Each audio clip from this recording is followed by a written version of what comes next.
আসসালামু আলাইকুম দর্শক, আমি আছি এখন ভোলা বুরহানুদ্দিন দৌলত খানের মাঝখানে। আপনাদের মাঝে নিয়ে আসছি এক বাদাম বিক্রেতাকে।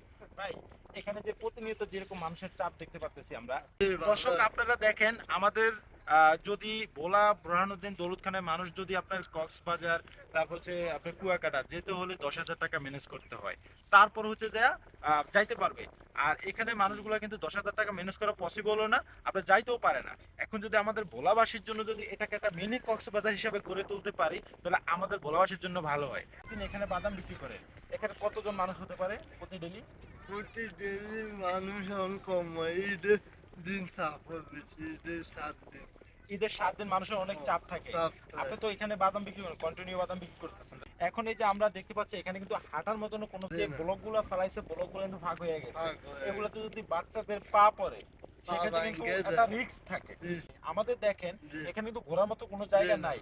যদি আমাদের এই সাইডটা যদি ঘোরার মতো একটু সুন্দর সুব্যবস্থা করে দিতে পারে, তাহলে এটা আমার জন্য ভালো হয়। ভালো। দর্শক আপনারা কমেন্ট করবেন, আর বিশেষ করে ভোলাবাসী যারা আছেন সবাই একটু ভিডিওটা শেয়ার করে অন্যদেরকে দেখার সুযোগ করে দিবেন।